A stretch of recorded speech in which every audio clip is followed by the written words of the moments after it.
Guys இந்த video ஃபுல்லாக பாருங்கள். எண்ட் ஆஃப் த வீடியோவில் நான் எவ்வளோ அன்லக்கியான ஒரு பர்சன்னு புரிஞ்சுப்பீங்க.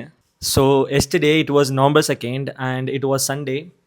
ஸோ மார்னிங் நான் ஒரு 7:30க்கு எழுந்தேன். ஸோ ஜிம்முக்கு போகலான்னு சொல்லி ஃபுல்லாக ரெடி ஆகிட்டு ஜிம்முக்கு கிளம்பி போனேன். அங்கே போய் பார்த்தா ஜிம் க்ளோஸ்ட். ஸோ என்ன பண்ணலான்னு சொல்லி அங்கேருந்து நான் ஒரு 2 kilometers ட்ராவல் பண்ணி ஒரு கிரவுண்டுக்கு போனேன் ரன்னிங் பண்ணலான்னு சொல்லி. அங்கே ரன்னிங் பண்ணிட்டு இருக்க பாதியிலே ஷூ பிச்சுக்கிச்சு. அண்ட் தென் சரி நான் அங்கேருந்து கிளம்பி திருப்பி வீட்டுக்கு வந்தேன். ஸோ வீட்டுக்கு வந்துட்டு பால் சுட வச்சுருந்தேன். எங்கள் வீட்டுக்கு பக்கத்துலேயே ஒரு வீட்டு வேலை நடக்குது. ஸோ அங்கே இருக்க சிமெண்ட் எல்லாமே எங்கள் வீட்டோட வாசலுக்கு வந்துருச்சு. ஸோ அதனால நான் வீட்டு வாசலில் போய் பெருக்க ஸ்டார்ட் பண்ணேன். அங்கே பெருக்க ஸ்டார்ட் பண்ணிட்டு பாட்டு கேட்டுகிட்டே இருந்தேன். பாட்டு கேட்டு பெருக்கிட்டு இதுக்காக 2 விஷயத்தை ஒரே டைமில் பண்ணக்கூடாதுன்னு சொல்லுவாங்க. அவர் திருப்பி வந்து பார்த்தா இந்த பால் ஃபுல்லாக சுண்டி போய் அந்த அடி பிடிச்சி ஃபுல்லாக தீஞ்சிருச்சு. அதுக்கப்புறம் took me 5-10 minutes to clean every thing. So anyways அதை ஊற வச்சுட்டு அதுக்கப்புறம் திருப்பி குளிக்க வந்துட்டேன். ஸோ குளிச்சு முடிச்சுட்டு it was Sunday basically have to go to church. So 9 to 12 எனக்கு சர்ச் இருக்கும். ஸோ 9:30 10 ஆகிடுச்சு. அதுக்கப்புறம் அங்கேருந்து கிளம்பி சர்ச்சுக்கு போனேன். சர்ச்சுக்கு போனால் நான் போன ½ an hourலேயே சர்ச் முடிஞ்சிருச்சு. பிகாஸ் நெக்ஸ்ட் வீக் அவங்களுக்கு கன்வென்ஷன் இருக்கனால இந்த week some event is happening. So ½ an hourலேயே சர்ச் முடிஞ்சிருச்சு. அங்கே போய் என்ன பண்ணுறதுன்னு தெரியல. அண்ட் லஞ்சுமே கிடையாது அன்றைக்கி. எப்பயுமே லஞ்ச் போடுவாங்க எங்கள் சர்ச்சில். அன்றைக்கி லஞ்சுமே கிடையாது. ஸோ ஜெயநகரில் பக்கத்தில் இருக்க பெஸ்ட் ரெஸ்டாரண்ட் போட்டு போய் ஒரு ரெஸ்டாரண்ட் போனேன். அங்கே போனால் செம்ம கூட்டமாக இருந்துச்சு.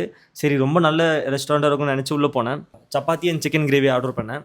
இது வரைக்கும் இந்த மாதிரி ஒரு சிக்கன் கிரேவி நான் பெங்களூரில் சாப்பிட்டதே கிடையாது. அந்தளவுக்கு மோசமாக இருந்துச்சு. எனிவேஸ் அங்கே சாப்பிட்டு முடிச்சுட்டு அதுக்கப்புறம் நான் ஒரு பிஸ்னஸ் மீட்டிங் புக் பண்ணியிருந்தேன் 6 o'clock for the very first time. Strangers கூட ஒரு பிஸ்னஸ் மீட்டப் மாதிரி அது புக் மை ஷோவில் புக் பண்ணியிருந்தேன். அது ஒயிட் ஃபீல்டில் நடக்குது. ஸோ அதனால் இங்கேருந்து எங்கள் அக்கா வீடு ஒயிட் ஃபீல்டில் இருக்கனால எங்கள் சிஸ்டரோட வீட்டுக்கு போயிட்டேன். பெங்களூர் பீப்புளாக இருந்தே தெரியும். ஸோ எவ்வளோ டிராஃபிக் இருக்கும்னு சொல்லி. ஸோ ஆல்மோஸ்ட் 1.5 hours ஆச்சு அங்கே ட்ராவல் பண்ணி போகிறதுக்கு. அதுவும் செம்ம வெயில் வேறு. 3 o'clock அந்த மாதிரி சம்திங் ரீச் ஆகிட்டேன். ரெஸ்ட் எடுத்துட்டு எனக்கு 6 o'clock அங்கே போகிறதுக்கு 5 o'clock கிளம்பணும். ஸோ 2 hours ரெஸ்ட் எடுக்கலாமேன்னு படுத்தேன். ஒரு 10-20 minutesலேயே கரண்ட் ஆஃப் ஆகிடுச்சு. அண்ட் ஷி டோல் மீ இது வரைக்கும் இந்த டைமில் கரண்ட் ஆஃப் ஆனதே கிடையாதான். அண்ட் கரண்ட் ஆஃப் ஆகி கிட்டத்தட்ட 1 week 2 weeks ஆகுது. கரெக்டாக நீ வந்த நேரம் ஆஃப் ஆகுதுன்னு சொன்னாங்க. எனக்கு வந்து ரொம்ப டென்ஷன் ஆகிடுச்சு.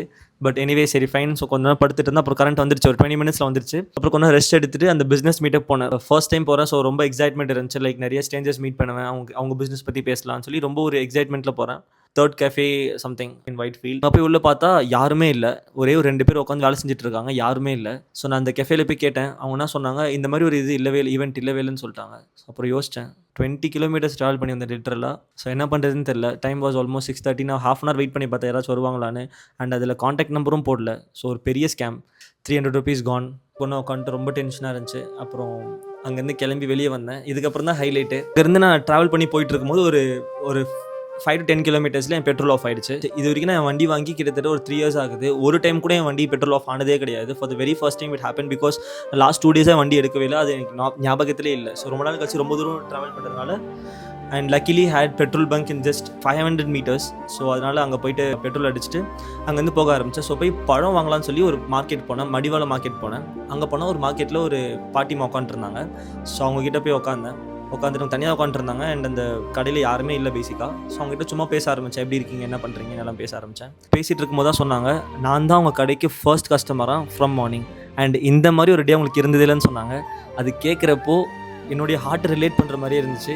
பிகாஸ் இந்த மாதிரி ஒரு நாள் எனக்கு இருந்ததே இல்லை. அதே மாதிரி தான் அவங்களுக்குமே. ஸோ அதனால் உட்காந்து அவங்க கூட பேச ஆரம்பித்தேன். அவங்களுடைய கவலை எல்லாமே சொன்னாங்க. எவ்ரிடே வியாபாரம் அவங்களுக்கு எவ்வளோ இம்பார்ட்டன்ட்னு சொன்னாங்க. ஸோ அதுக்கப்புறம் ரொம்ப கஷ்டமாக இருந்துச்சு. ஸோ என்னால் முடிஞ்ச ஹெல்ப் பண்ணலாமேன்னு சொல்லி ஒரு அமௌண்ட் நான் கொடுத்துட்டு வந்தேன். ஸோ கொடுத்தப்போ she literally cried. Even she was a Christian. She even prayed for me. So கொஞ்சம் அவங்க கூட பேசிட்டு போய் கிளம்பி வந்தேன். அப்போ தான் எனக்கு ஒரு விஷயம் புரிஞ்சுது. ஸோ எனக்கு இன்றைக்கி நாள் ஃபுல்லாக இத்தனை விஷயம் நடந்ததுக்கான காரணமே இந்த மாதிரி ஒரு பர்சனை மீட் பண்ணணும்னு சொல்லி தான். ஸோ எப்பயுமே உங்கள் லைஃப்பில் ஏதாச்சும் ஒரு விஷயம் தப்பாக நடக்குது அப்படின்னா, தப்பாக நடந்துக்கிட்டே இருக்குது அப்படின்னா, ஸோ அது ஏதோ ஒரு நல்ல விஷயத்துக்காக தான் எடுத்துக்கணும். அண்ட் ஐ அண்டர்ஸ்டுட் ஏன் எனக்கு இதெல்லாம் நடந்துச்சுன்னு சொல்லி. And finally reached home. ஹாப்பியாக வந்து படுத்து தூங்கிட்டேன்.